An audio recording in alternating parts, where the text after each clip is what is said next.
3, 2, 1. Gravando!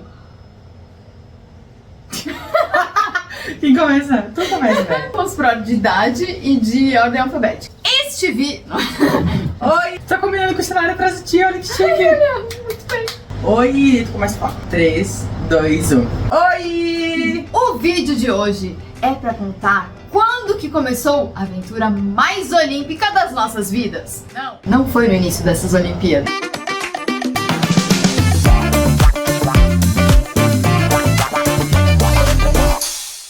Como a pessoa das memórias desse duo não sou eu vou deixar a dona da melhor memória do mundo contar pra vocês o ano que a nossa Olimpíada começou. Inclusive temos uma sériezinha neste canal que se chama Memórias que só a Pitifi tem. Que ninguém lembra das coisas, só eu. É real, oficial, eu sou prova disso, galera. Então eu tô aqui pra dizer que é verdade, que não é fake news. Que ela não criou esse vídeo só pra criar, porque realmente a memória dela é a melhor de todas. O ano era 2002. Não, vocês não ouviram errado. 2002. Eu sei que nós parecemos ter cara de super novinhas. Em 2002, realmente, a Rafa era bem nova. A gente se conheceu, essa criatura tinha 12 anos. Esse detalhe eu não lembrava. Eu sabia que eu tinha lidado com adolescentes, mas não sabia que era tão adolescente assim. Dessa vez, a minha memória foi melhor que a dela. Fato. É que você sabia a sua idade, né? Eu podia ter feito contas, porque eu sei o ano que ela nasceu, eu sei o CPF dela, tá? Medo? Respeito. Hashtag medo. Posso inscrever ela como mesária das eleições. E eu não era tão mais velha assim, eu tinha 19 anos. 18, porque era antes do meu aniversário. Tudo começou há um tempo atrás na Ilha do Sol. Adoro falar por músicas. Eu acho que vocês não pegaram a referência porque vocês são muito jovens pra essa música. Mas por favor, deem um Google que vale a pena. Digitem ou Mila Netinho. 2002, Pitifizinha aqui, já estava na faculdade e fazia estágio numa escola. Eu já tinha feito teatro na Casa da Cultura com a professora Renata ali nos anos 90. Mas a gente tinha se desentendido e aí eu peguei e saí. Depois disso, em 2002, eu trabalhando nessa escola, a Renata, professora de teatro, ela era professora na escola também, professora de artes. E aí, eu já um pouquinho mais maduro, um pouco mais adulto, um pouco, né? Porque de 16 para 19 anos não muda tanta coisa assim. A gente conversou e a professora me convidou pra voltar pro teatro. Não, por que não, né? Eu gosto muito, muito, muito disso. Tanto que um PS aqui, quando eu saí do teatro, porque eu me desentendi com ela, eu entrei pra dança, porque eu queria me apresentar. Hoje eu consigo entender isso. Não é porque eu adorava dança, não, porque eu queria me apresentar. Mais um PS, foi neste momento ali, em 99, 2000, da dança, que eu conheci ninguém mais, ninguém menos que o Thiago. Quem é o Thiago? O editor desse vídeo e marido da Rafa. Namorado, companheiro, a pessoa que divide a vida com ela. Obrigado. Viu, Thiago? Isso fica na pressão, tá? Tá na hora de casar. Se você acha que a Rafa e o Thiago devem casar, deixa aqui embaixo nos comentários. E não vai tirar isso na edição não, hein, Thiago? Tô de olho. Enfim, voltando pra 2002, resolvi ir no teatro. Só que foi um dia, uma tarde, eu pensava assim, ai, será que eu vou? Será que eu não vou? Tirei um cochilinho à tarde, acordei meio preguiçosa, mas alguma coisa me disse, vai. Mal ela sabia que ela ia conhecer a companheira da maior aventura da Olimpíadas da vida dela. Exatamente. Fui, cheguei na Casa da Cultura. Essa criaturinha, junto de outras criaturinhas, estava lá, fazendo teatro. Mas ela não tinha começado a fazer teatro em 2002. Eu comecei a fazer teatro em 96, gente, em 1996. E por que comecei a fazer teatro? Porque eu falava alto. E como é que eu cheguei a essa conclusão? Sim, eu me escutei sempre, a vida inteira. Mas mais que isso, eu cheguei lá e eu assisti uma peça de teatro. Falei, olha, mas essa pessoa que tá na cena fala muito baixo. Eu não consigo ouvir ela. Eu falo alto. Se eu fizer teatro, as pessoas vão começar a me ouvir. Gente, olha, que profundo e filosófico isso. Na verdade, você começou a fazer teatro porque você queria ser ouvida. Uau, eu tinha 7 anos, gente. 7. Na internet. Eis que esse ser chegou no teatro, nós estávamos sentados na frente da Casa da Cultura. Tinha umas muretas e eu adorava chegar antes pra ficar conversando com as pessoas, porque eu sempre gostei de conversar com pessoas. E um PS, essa criatura aqui é a menos atrasada que eu conheço neste mundo. Ela nunca se atrasa. Nunca, nunca. E eu sou uma pessoa que me atrasava muito. Hoje eu não me atraso, assim. Eu me dou uns 5, 10 minutos de tolerância, digamos assim. Mas ela nunca se atrasa. E foi engraçado porque a gente tava sentado e chegou uma menina. Uma jovem. Falei, nossa, quem que é essa pessoa? Tipo, ela tá chegando no teatro agora. Falei, mas ela deve ser legal, porque ela sempre foi muito... A Pitifi é super estilosa hoje, mas naquela época, nos anos 90 e... 2000? 2002. 2002, ela já era muito estilosa. Eu pensei, nossa, que menina bonita e estilosa, gente. Será que um dia você é assim também? Enfim, eis que entramos para fazer o teatro, para a aula do teatro. E eu lembro que nós sentamos em círculo, eu lembro como se fosse hoje. E isso é uma coisa muito incrível, porque a memória dela... E ela, a menina nova, estilosa, sentou do meu lado, gente. Do meu lado. E eu tinha 11 anos. E eu não lembrava disso. E eu provavelmente tinha 18, porque acho que foi antes de abril, acho que foi em março. E quando eu falei, gente, a menina nova sentou do meu lado. Será que eu sou legal também porque ela sentou do meu lado? Que bonitinha! E sim, eles eram muito legais. Eu sempre fui a pessoa que sempre me dei bem com todas as idades. Com criança, com adolescente, com gente da minha idade. Continua assim, né? Fato. Velhos, idosos, novos, tudo assim. Eu me dou bem com todo mundo. E eu achei eles muito legais. E eu achei muito massa porque eles foram muito receptivos. Sempre que a gente vai num lugar novo, a gente fica assim, né? Tipo, ai, como será que vai ser? Será que vão me recepcionar? E eles foram uns fofos, uns queridos. Eu me senti muito, muito, muito bem. E além de tudo, eles eram ótimos atores. Eles eram muito disponíveis, eles tinham muita criatividade. E isso conectou a gente logo de cara. Eis que os ensaios foram passando, a gente foi se identificando um pouquinho mais. E a Pitif sempre muito acessível, ela sempre deu muito voz para pessoas, né? É isso que eu mais admiro, eu já falei isso pra ela no off, mas vou deixar registrado aqui. O que eu mais admiro nela o poder dela dar voz para as pessoas. E eu, como uma mera adolescente, tipo, de 11 anos, só queria ser ouvida. E ela me ouviu muito. E aí a gente começou a conectar. Eu lembro muito bem que nós gostávamos das Meninas Superpoderosas. Nossa, é verdade. É verdade. Eu dei um adesivo com uma caneta pra ela dar lindinha pra ela. Sério? Eu gostava, né? Sim, e eu dizia que eu era lindinha na época. Mas eu sempre fui muito mais florzinha. Não adianta. E... Aí ela era lindinha, eu era florzinha. Isso, e foi muito legal, porque a gente foi ensaiando e a gente foi se encontrando além dos ensaios. Nossa, agora eu lembrei de muitas jantinhas que a gente foi, muitas fotos que a gente fazia. A gente não tem registros visuais disso, audiovisuais, além de fotos, porque, gente, 2002 não tinha esses celulares assim fácil, essa facilidade. Câmera também era uma coisa muito difícil. Eu comprei a câmera em 2007, então a gente não, infelizmente, não tem registro dos primeiros espetáculos que a gente fez. E a gente começou a se identificar tanto que eis que veio um festival de teatro pra gente participar. Pra gente não, né? Porque a doida aqui, né? Falou assim, gente, vamos participar de um festival? Participar de festival. Eu que falei isso? Sim, foi você. Sério? Eu não lembrava. Você era mais velha, né, querida? Você que pensava à frente do seu tempo sempre. Nunca tinha participado de festival na minha vida, nem sabia o que era um festival de teatro. Mas a professora falou, vamos, né? O que a gente precisa pra isso? Um grupo de teatro. Aí a gente criou um grupo de teatro. Gente, eu tinha 12 anos. Essa louca que criou um grupo de teatro com uma pessoa de 12 anos. Não só uma, né? Porque tinha outras duas no grupo, a Carla e o Diogo, que também tinham 12 anos. Só que eu lembro que na época, eu falo pra mim, acho que eu não tinha dimensão de tanta competição. Tipo, cara, eu tinha 12 anos, então assim, pra mim era super divertido. E aí fica a primeira dica desse vídeo, cara. Quando você faz as coisas pra se divertir, elas têm a tendência de dar muito certo. Sim. E esse sempre foi o meu mantra no teatro e também agora nos vídeos. A minha intenção com tudo isso é que os outros consigam se divertir ao mesmo tempo que eu me divirto também.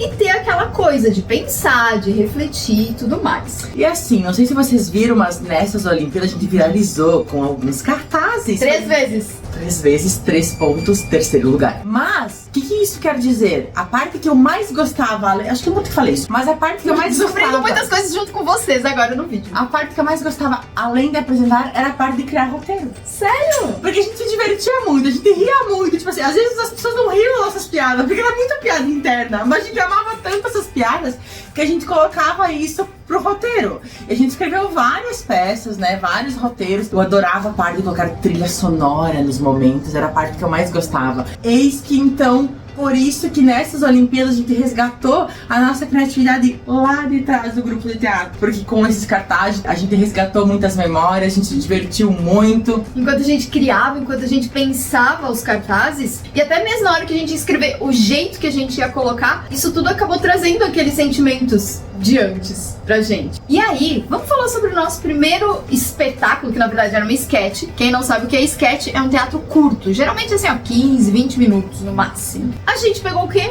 Nosso querido e amado Luiz Fernando Veríssimo. Porque a gente sempre acabava caindo nas crônicas dele. Eu amo ele. Nossa. Inclusive, quem não conhece, né, deixamos a dica aqui pra conhecer as suas crônicas.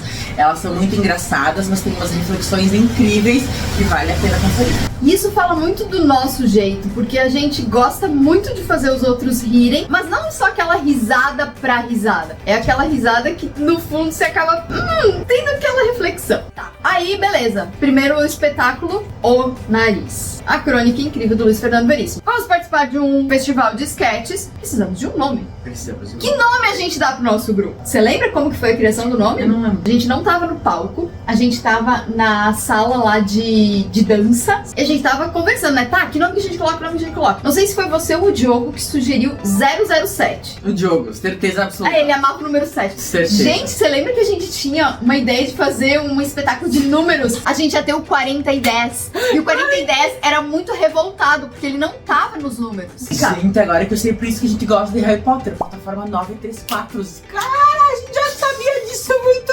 antes. Meu Deus do céu. Chocada. A gente fez até paródia disso, eu acho. Sim, tinha música que eu não tô lembrando o início, mas o final era não sei o que, endiabrado, 40 e 10. É verdade.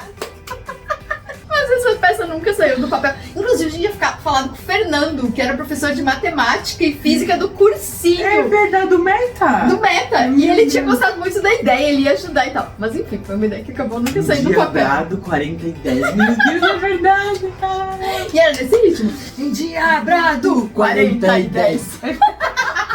Enfim, deu o jogo que era 007. Mas, gente, 007 tem nada a ver, né? Desculpa. Ah, então acho que foi você que surgiu Pantera Cor-de-Rosa. Ai, porque eu amava. Gente, teve uma época da minha vida que eu amava. Tudo era Pantera Cor-de-Rosa. Sério? Então era por isso. Aí a pessoa aqui, a sensata do grupo. Nossa peça, nossa sketch se chama O Nariz. Vamos chamar o grupo de Desvio do Septo. Tcharam! Não sei se vocês sabem, mas desvio do septo é quando É o isso septo aqui, é ó. um negócio que a gente tem aqui. É isso aqui. Dá o zoom ali. Quando você tem tipo, uma narina maior do que a outra, basicamente. Aí ficou o grupo teatral Desvio do Septo. Foi muito divertido e a gente participou desse festival. Aí a gente ganhou melhor sketch. Diogo ganhou melhor ator. Não sei porque a Rafa não ganhou melhor atriz. E eu era diretora. Gente, eu não gosto de dirigir. Eu não gosto de estar atrás das câmeras. Desculpa. Eu fico mais nervosa do que quando eu tô ali. Porque se eu tô no palco, eu sei que eu consigo resolver. Eu sei que eu consigo dar meus pulos. Se eu, sei lá, esquece o texto, uma escada cai. Referência que algumas pessoas pegarão. Tá, eu explico pra vocês. Tem um espetáculo da Renata com outros atores. A segunda leva do Desvio do Septo. A Pucci, o Gug, esse povo aí, a Nina, etc. A Ias. E uma escada literalmente caiu em cena. Eu tava fora, eu tava cuidando só da parte dos vídeos, mas aí eles conseguiram resolver. E eu fiquei tipo, meu Deus, meu Deus, meu Deus, não consigo resolver. Então, se eu tô em cena, eu sei que eu dou meus pulos. E eu fui a primeira sonoplasta do desvio. Porque isso é relevante. Porque música, assim, ó, faz muito parte da nossa vida. E a maioria das pessoas que entram no grupo entra como sonoplasta.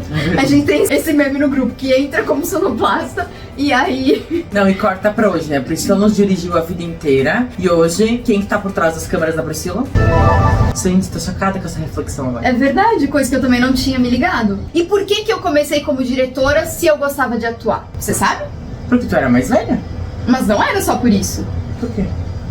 Vamos resgatar a minha memória. Porque o festival de sketches, ele era dividido entre turmas do ensino médio e turmas do ensino fundamental. Ao contrário, né? Primeiro fundamental, depois médio. E eu tava na faculdade já. Sim. Então eu não podia atuar, mas eu podia participar como diretora. Sim, então eu dirigi, cuidei da sonoplastia e da iluminação, né? Tipo, o Ademir mexia na iluminação, só que eu dizia pra ele, luz aqui, luz ali, etc e tal. Me achava horrores, né? Tipo, eu sou a diretora, tipo, 19 anos da cara, diretora do grupo de teatro. Inclusive, um parênteses aqui, né, Ademir? Obrigada por tudo que você fez pela gente, porque assim, ó, você se divertia junto com a gente, você assistia os nossos ensaios e você sugeria coisas no meio, era fantástico. Então, obrigada, Ademir. E ao Ademir, né? Outra referência que aconteceu uma vez no espetáculo. Porque a gente sempre fez muita questão, isso é uma coisa nossa, de todo o desvio do grupo ali da época da Rafa, depois da segunda leva e meu também.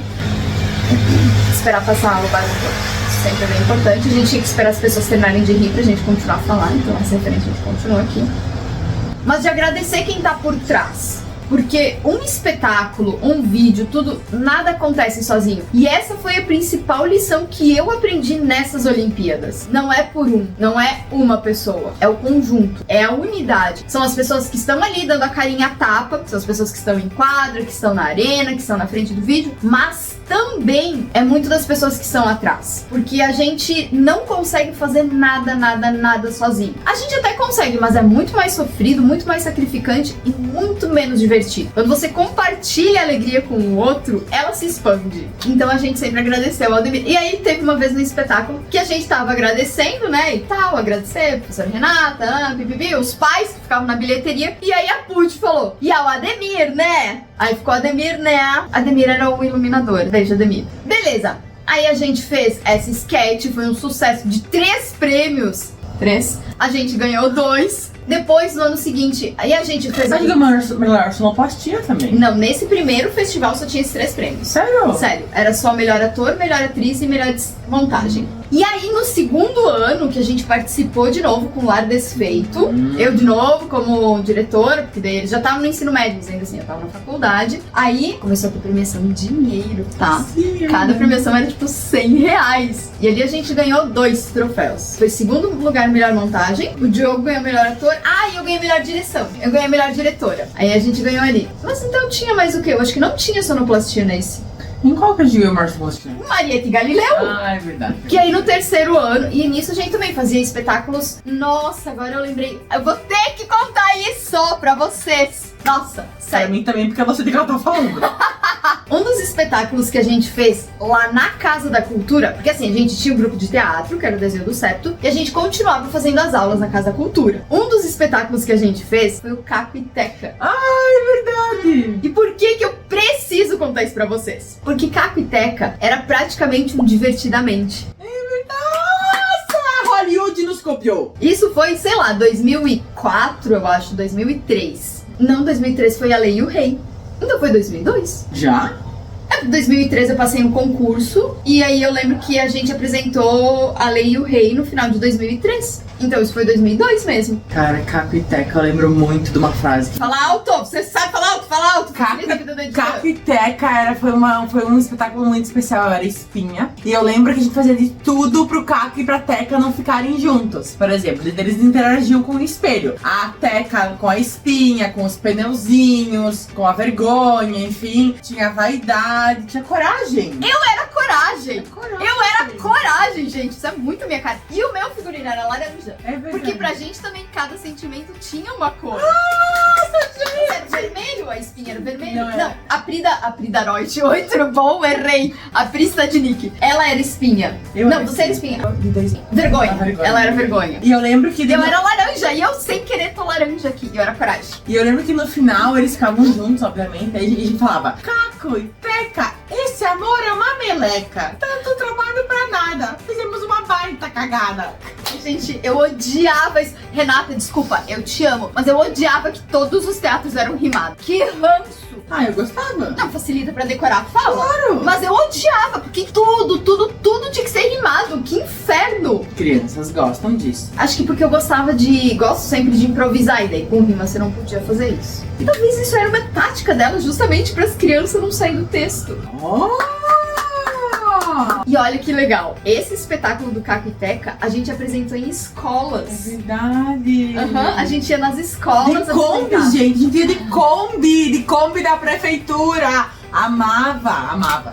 E daí a gente ia lá, apresentava. E eu lembro de um lugar, eu não lembro qual que era a escola, mas tinha um, que aí a gente apresentava e depois tinha a hora do lanche. E eles deram ovo pra gente. O lanche era ovo, eu sempre amei ovo. Olha, pit fit desde sempre, né, na proteína. E eu lembro que alguém, não lembro quem, não gostava da parte amarela do ovo. E eu fiquei com a parte amarela do ovo dessa pessoa. Memórias que só pit fit tem. Depois disso, precisamos mencionar o nosso masterpiece. Porque pra mim, com o desvio do septo, tiveram 2 grandíssimos momentos. 3, na verdade, porque tudo envolve o número 3, essa Olimpíada do Marieta e Galileu, que foi o nosso espetáculo que começou como uma sketch pra esse mesmo festival de sketches que a gente começou o grupo 3 anos depois.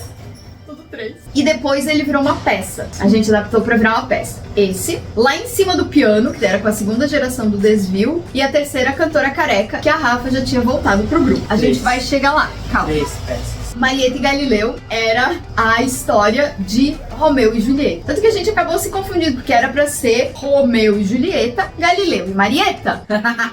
Só que eu não sei por que raios a gente colocou Marieta e Galileu, ficou Marieta e Galileu pro resto da vida. Porque é o nosso jeitinho. Exatamente. Era uma peça muito legal, porque era medieval. E a gente começou com essa ideia, porque no teatro lá com a Renata, a gente apresentou A Lei e o Rei. Nossa, A Lei e o Rei, eu lembro muito, foi a primeira e única vez que a gente disputou papéis. Sério? Sim, a gente dizia qual papel que a gente queria, aí a gente ia pra casa, estudava e depois fazia uma audição pra ver quem ia ficar com cada papel. Você não lembra?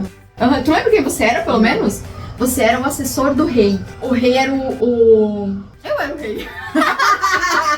Gente, eu sou assessora dela agora. Corta pra isso, pessoal. Gente, é verdade. Eu não tô lembrando o teu nome, mas eu era o Olígonos. Sim. Que eu lembro que eu queria muito esse papel. Muito, muito, muito. E tinha um outro que queria o Vini, Bittencourt. Sim. Ele queria também. E daí a gente disputou o papel. E eu ganhei. Nenhuma novidade, né? A Priscila disputar alguma coisa E competitiva e ganhar, né? Hoje eu admito que eu sou competitiva. Ô, eu vou querer esse texto aí. Tem esse texto aí, né? Óbvio que eu tenho tudo guardado. Gente, eu vou querer rever muito isso depois dessa viagem. A Lei e o Rei era muito legal. Minha reclamação era tudo rimado. Tu lidava com crianças, Priscila. Tem que respeitar as rimas. Respeite as rimas. Não é mais respeite as minas, é É. respeite as rimas. Martina e Rafaela 2024. Foi pra isso que eu vim. Martina e Rafaela 2024.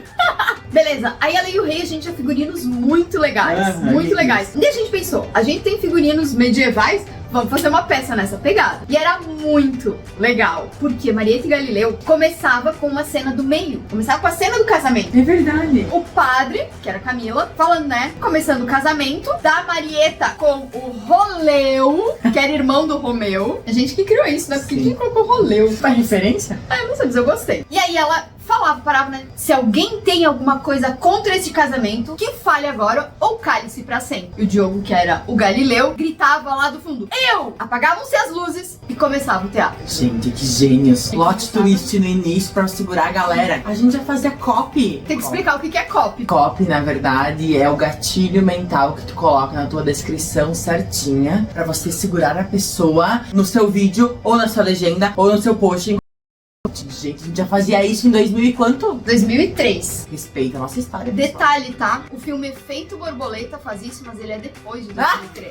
Sério, quando eu assisti Efeito Borboleta, eu fiquei, gente, a gente fez isso já. Porque daí começava a peça e passava por essa cena lá pelo final, e aí tinha o desenrolar dela. Aí eu achava a gente muito genial. Gente, a gente era muito genial mesmo. E detalhe, aí a gente não foi apresentar essa peça, daí já era a gente, o Desvio do Certo. Não era pela fundação. Mas como tava tudo junto ali, os alunos da fundação simplesmente entraram no Desvio do Certo, era tudo a mesma coisa, basicamente. A gente não ia nas escolas apresentar, mas as escolas iam até a gente pra assistir. Que momento. E tem um vídeo nesse canal que é eu e a Nina falando sobre o início do teatro, da segunda geração do Desvio do Certo. Vai aparecer no card pra vocês, assistam que vocês vão entender a segunda geração do desvio. Por que eu falei isso agora nesse momento? Você lembra que a gente apresentava Marieta e Galileu, as escolas iam até a fundação no palco pra gente apresentar. Só que o grupo da Nina, da Put, do Johnny, deles, fazia abertura. Eu achava que a gente era praticamente estrelas de rock, sabe? No show. verdade. Tem o show principal e a abertura. E aí eles faziam a tartarugada, A tartaruga. que era a abertura, e depois entravam as grandes estrelas pra Marieta e Galileu. Aí depois a Rafa entrou pra faculdade e saiu do grupo. Na verdade, todo mundo saiu do grupo. Mesma história que aconteceu com a segunda geração. Pitifi se envolve com os adolescentes. Aí eles começam a entrar na faculdade e saem do grupo. Aí eu reuni os outros adolescentes e a gente fez essa segunda geração do desvio. Um detalhe aqui que eu quero abrir um parênteses, que esse ano eu percebi o quanto o teatro teve influência total na escolha da minha profissão. Hoje, né, eu tô em uma agência de publicidade e propaganda, trabalho com criatividade, trabalho com criação de roteiro, e eu lembro que na época eu escolhi justamente por gostar muito disso, né, da produção, da criação, enfim, então obrigado, teatro. Conta que faculdade você fez?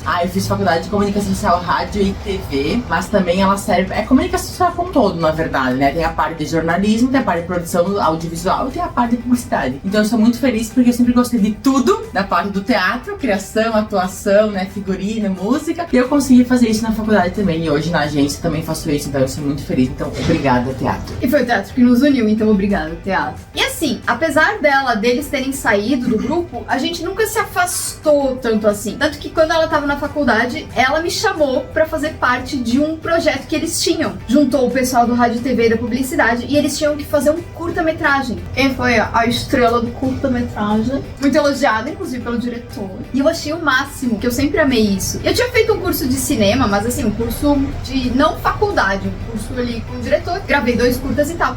E quando ela me chamou pra meu terceiro curta, gente, sério, eu me senti a atriz. Porque eu tava voltando de um curso de TSI, rolê aleatório. O Pitifi trabalhou com informática uma época da vida. Foi o que me trouxe burnout. Ok, superamos já. Mas enfim, eu tava voltando de Floripa, de uma viagem, pra fazer esse curso. Ela me convidou pra participar. Eu decorei o texto no ônibus. Quando eu tava voltando, aí eu cheguei em casa, larguei minhas coisas, abracei minha mãe e minha gata. Fui pra Joaçaba, onde foi gravado o vídeo. O filme. O curta-metragem. Foi no Café Pinhão. Foi no Café Pinhão em Joaçaba. Nem lembrava desse detalhe. E foi muito legal, porque eu fui muito tratada como atriz, sabe? Eu tinha lanche, gente, tinha sanduichinhos. Eles me maquiaram, me vestiram, a gente repetia a cena. Foi muito, mas uma das experiências mais legais da minha vida. Sério, já agradeci muito a Rafa. Foi muito massa. Depois disso, a gente ainda se encontrava, assim, tipo, no mercado, ou aqui e ali. Aí, em 2011, Rafa já tinha se formado. Sim, me formei no final de 2010, 2011, daí foi o ano que eu falei, tenho que voltar para as minhas raízes. Eu sentia muita falta da dança e do teatro. Lá no fundo, eu entendia que isso me moldou, né, fez eu escolher minha faculdade, fez eu, né, desenvolver a minha criatividade. Então eu sentia que eu precisava resgatar isso novamente, depois, porque veio aquele turbilhão, né, vida adulta, faculdade, trabalho, que a gente não fazia mais nada da vida, a não ser isso. Falei, nossa, agora estou livre, posso voltar para a minha vida. E aí ela voltou pro Desvio do Septo, que a gente fez o Copacabana, que essa peça, ela é do mesmo autor do Lá em Cima do Piano. E a gente adaptou a mesma coisa com Lá em Cima do Piano. Copacabana era a história de... eu não lembro direito a história, mas ela era legal. Era uma mulher rica, a Virgínia, que tinha o Clóvis como seu assessor. E aí tinha o marido dela, e ela achava que o marido tava traindo. Daí ela ia pra Rio de Janeiro, Copacabana, pra conseguir descobrir se tava traindo ou não. Enfim, todo um rolê ali, as coisas bem loucas, num hotel. Era bem divertido. E 2011 também foi um ano pesadíssimo na vida da Rafa. Foi, eu tenho muito isso gravado na minha memória. 2010 foi o ano mais desafiador pra quem faz faculdade. É TCC, é projeto experimental, tinha muita coisa pra entregar, é trabalho. E pra quem trabalha o dia inteiro e ia pra Joaçaba à noite, era muito pesado. Joaçaba é a cidade que fica do lado de onde a gente mora, que é Concórdia. A gente ia de ônibus, porque eu também estudei em Joaçaba, eu fiz direito, mas muito tempo antes dela. 1h30 de ônibus pra ir, 1h30 de ônibus pra voltar. Então a gente chegava em casa meia-noite, era bem desgastante. E outro dia eu levantava sempre pra trabalhar de novo, né? Assim era a vida. E que hora eu fazia o trabalho? De madrugada, fim de semana, enfim, tá assim. No ônibus. Nossa, quanto dá pra ficar no ônibus? Mas então eu falei, nossa, 2011, meu, acabou. Falei, meu Deus, vou revolucionar, cara. Não tem mais faculdade, não tem mais projeto pra entregar. Eu só trabalho. Vou viver a vida, vou voltar pra dança, voltei pro teatro, já fiz tudo. Aproveitei assim, ó, enlouquecidamente até 10 de... Galera, quem? De 2011. 10 de maio de 2011, meu pai teve 3 paradas cardíacas. Ele ficou acamado por um tempo, mas ele ficou com muitas sequelas durante 10 anos da vida dele. Só que daí eu entendi também a lição. Eu não podia viver naquela vida louca que eu tava vivendo. Eu queria trabalhar, eu queria fazer festa, eu queria fazer dança, eu queria fazer teatro. De vou viver a vida. Aí veio a vida assim, queridinha, só um pouquinho. Segura as rédeas aqui que você tem outras coisas pra olhar pra tua vida. Além disso, a vida é muito mais que só festa, dança, teatro e trabalho. Existem outras coisas mais importantes na sua vida. E aí se aconteceu isso com meu pai, eu me voltei totalmente pra isso. Tanto que eu falo muito pra Pitifi que a minha memória foi bloqueada nessa época. Tanto que ela me conta coisas que a gente fez que eu não lembrava. Porque assim, eu realmente tive um corte na minha vida e eu comecei a viver outra vida. Tanto que ela não lembrava que tinha participado do Copacabana. Eu tive que literalmente mostrar foto pra ela, porque ela não lembrava. Agora em 2024, a gente participou de um documentário muito legal, um projeto lá de Concórdia, que a Renata, nossa primeira professora de teatro, junto com outro pessoal ali da associação dos grupos de teatro de Concórdia, fez. que é o documentário chamado Reator. Eles resgataram as memórias do teatro de Concórdia desde os anos 80. E a gente participou, a gente deu nosso depoimento, com o desvio do septo e tudo mais. E a Renata falou, nossa, Rafa, é quando você voltou pro grupo, Copa Bacana. E eu falei, não, ela falou, tu não participou? Eu falei, não participei. Participou? Eu falei, não, eu não participei de Copa Bacana. Ela falou, então tá bom, se não participou, beleza. Aí eu falei, você participou sim, eu tenho provas. Eu vou mostrar as fotos. E eu mostrei as fotos que estão aparecendo no canal, na tela pra vocês agora. Aí ela se convenceu que sim, ela realmente participou.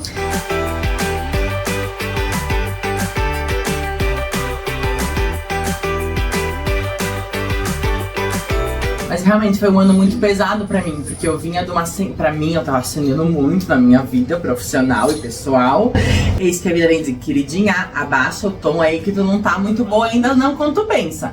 Então daí meu pai passou mal, enfim, foram 60 dias de hospital, 60 dias de não saber se ele ia acordar ou não, se ele ia sobreviver ou não. A gente foi evoluindo, e aí eu acabei me afastando um pouquinho bem, né? Mas ainda assim você continuou no teatro. Sim, porque era a minha, eu chamo que era a minha fuga, né? Acho que a Priscila ter insistido, ter insistido pra mim continuar, apesar de ter sido muito dolorido, foi muito bom, assim. Só que eu lembro até hoje, quando a gente foi apresentar a Cantora Careca a primeira vez, vou chorar agora. Oh. A gente foi apresentar a Cantora Careca, eu lembro que o que mais me doeu é porque eu sabia que minha família não tava lá pra assistir. Que? Eu sabia que tinham muitas pessoas que estavam lá na plateia pra nos assistir, mas eu lembro que eu cheguei na coxinha e pensei, cara, as pessoas que eu mais quero não estão aqui. Cantora Careca foi o segundo espetáculo que a gente fez depois de Copa Bacana, então já era final do ano que a gente tava apresentando ali por setembro, mais ou menos. E isso eu não sabia. E nessa época da Cantora Careca, eu também tava bem mal, porque foi a época que eu tive burnout na minha vida. O que é burnout? Hoje eu entendo. É depressão por staff. Eu tava trabalhando no fórum, no cartório criminal e fazendo serviço de três pessoas. Nessa parte da informática. Lembra aquele curso que eu fui fazer quando ela me chamou pra ser atriz no vídeo dela? Então eu trabalhava com isso. Então eu tava enfrentando depressão e tal, e ainda tentando segurar o grupo e com ela, com o pai que não tava bem e tudo mais. E por que a Cantora Careca foi tão especial nas nossas vidas? Foi a primeira vez que a gente saiu da comédia. A gente fez um teatro do absurdo. E eu acho, hoje, agora, nesse momento, pensando isso, fez muito sentido com as nossas vidas. Porque elas estavam completamente... Eu não sei como... Absurdo. Eu não lembro muito como é que tava a vida do Vini e da Pucci nessa época, que eram os outros dois atores. E também da Ana, que tava como sonoplasta. E o Thiago, que tava cuidando e ajudando a iluminação e tudo mais. Mas nossas... assim, ó, completamente diferentes num dos momentos mais desafiadores que a gente passou. Mas é uma peça que eu guardo com muito carinho, assim, porque eu acho que a gente conseguiu se superar em muitas coisas nessa peça. Primeiro por quebrar, né, sair da comédia e ir pro absurdo. Segundo, figurina, acho que a gente arrasou super. A iluminação ficou perfeita e as fotos também, gente. As fotos tem, no meu coração tem um carinho muito grande por essas fotos. E desse espetáculo a gente tem vídeo, porque eu já tinha uma câmera. Então vou deixar vocês verem assim uns pedacinhos pequenininhos, trechinhos.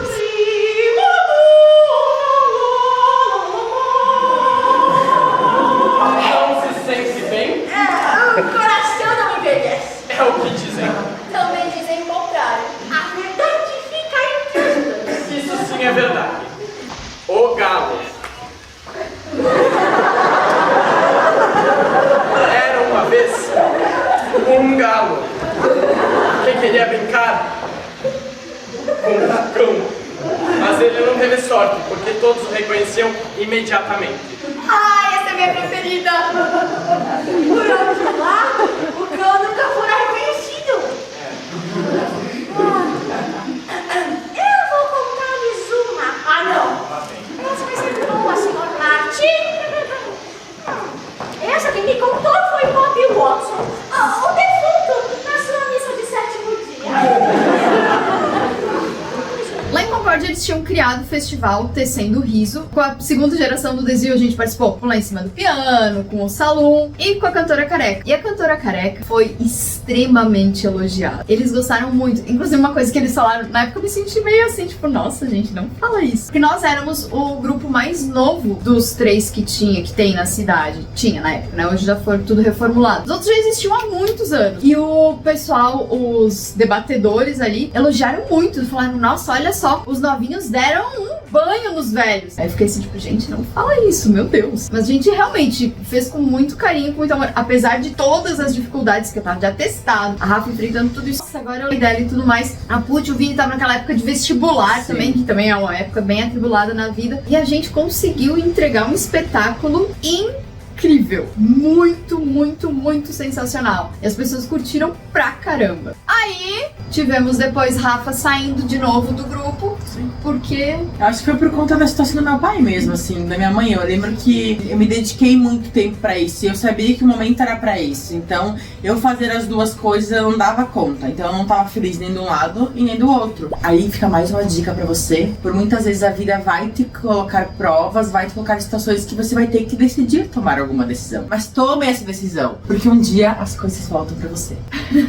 O que é pra ser seu vai ser seu pra sempre. Você só vai desviar um pouquinho do caminho porque você precisa crescer e evoluir. Depois as coisas voltam. E quando que você criou a agência? 2016. Detalhe, aí a Rafa criou a Pulsar, que é a agência que faz marketing deste canal maravilhoso. Olha o detalhe, incrível. A agência que ela tem é com outras duas amigas, estão em três é o nome dessa Olimpíada. A Luana, que é quem me viciou nos óleos essenciais, agradecimentos a ela. E a outra é a Kátia. Quem é a Kátia? Minha prima. A pessoa mais parecida fisicamente, de personalidade, de atitude, que você vai ver igual a Pitty. Então assim, ó, tudo muito conectado. E a gente voltou a se falar e se conectar mais ainda na época da pandemia. Por quê? Justamente, nossa, isso me arrepia muito, porque eu tô tendo essa realização só agora. E agora é eu que vou chorar. A gente se reconectou quando eu encerrei o grupo de teatro. Isso me toca bastante, porque foi uma decisão que eu demorei anos pra fazer. Quando a gente apresentou a Cantora Careca, eles estavam querendo criar a associação dos grupos de teatro em Concórdia. E pra isso precisava de quanto mais grupos, melhor. E aí a gente tomou a decisão de ter CNPJ. Então o negócio ficou real mesmo. A gente já vendia ingresso, já ganhava dinheiro com isso. Não eram nossas profissões, não. Mas aí a gente teve CNPJ. E eu demorei até 2020, foi a época da pandemia, 2020, entre 2020 e 2021, pra encerrar o tal do CNPJ. A gente tinha terminado espetáculos em 2016. A gente até tentou voltar com a Cantora Careca. Eu acho que foi em 2021, porque meu pai faleceu em 2021. E foi depois que ele já tinha falecido. Foi depois que ele tinha falecido. Tem certeza? Sim. A gente deve confiar na memória dela? Diga aqui nos comentários se você confia na memória da Rafa. Mas eu lembro que a gente falou sobre isso. Eu e você falamos sobre esse fato. Que tu até me pediu desculpa, que tu não foi no velório por conta da pandemia, por conta da tua mãe. Tá, beleza. Só que a minha mãe e a Juju ainda não estavam doentes nessa época. E foi uma decisão bem difícil pra mim, tanto que eu enrolei 5 anos. Porque eu, hoje entendo, eu tenho um problema com encerrar ciclos. Tinha problema com encerrar ciclos. Agora essas Olimpíadas me mostraram, com a aposentadoria da Thaísa, que, e também 2 anos atrás, quase 2, com o falecimento da minha mãe. 1 ano e meio, né? Não faz 2 anos ainda. A pessoa que diz que é ótima com datas. Comecem a duvidar. Falecimento da minha mãe. A Thaísa encerrando a carreira dela na seleção agora me mostrou que eu aprendi a lidar com ciclos serem encerrados. Mas enfim, aí quando encerramos o CNPJ do Desvio, precisava da assinatura. Todo mundo que fazia parte ali. E a Rafa era uma dessas pessoas. E eu lembro até hoje que ela foi lá em casa, na época de pandemia. Agora a minha mãe tinha problema pulmonar. A gente se trancou em casa. Ninguém entra, ninguém sai. E... justamente por isso que tu não foi no velório do meu pai. Exatamente. Por conta que não ia sair de casa, né? Sim, eu só saí de casa literalmente pra levar a Julieta no veterinário quando precisava. Gente, ela não deixou eu entrar na casa dela, é verdade isso. Ninguém entrava. Eu assinei na janela. Da janela eu assinei o documento. Gente, já tá quase 50 minutos esse vídeo. Boa sorte, editor. Parabéns, você que chegou até aqui neste vídeo, se inscreva no canal. Nem sempre a gente tem conteúdos tão longos assim, mas sempre divertidos e emocionantes deste jeito. Aí com o encerramento do Desvio, ela foi lá na janela de casa pra assinar. E aí a gente voltou a conversar mais, a se aproximar e tal. Aí quando a minha mãe faleceu, a Rafa e o Thiago foram no velório dela e tudo mais, eu me senti muito, muito bizarro, né? Porque os 2 medos que a minha mãe tinha de quando ela faleceu é que eu ficasse sozinha e que eu sofresse. Eu não sofri com o falecimento dela porque eu entendi que ela cumpriu a missão dela, o ciclo dela se encerrou e eu já tinha sofrido tudo em vida. Já tinha sofrido vendo ela passar mal, porque foi 1 ano que ela ficou mal. E a minha gatinha, antes disso, também 5 meses ficou mal, doente, a Julieta. Então a Juju me preparou pra esse ciclo que se encerraria com a mãe. Então eu não sofri e eu sempre estive e ainda tô muito cercada de muita gente. E a Rafa é uma delas. Tanto que ela e o Thiago também, junto de muitos outros amigos, parentes, familiares, inscritos, pessoas fofas, me cuidam até hoje muito bem. E aí a gente foi se aproximando cada vez mais. Até que chegou no fatídico momento que eu falei: Rafa, vamos pras Olimpíadas?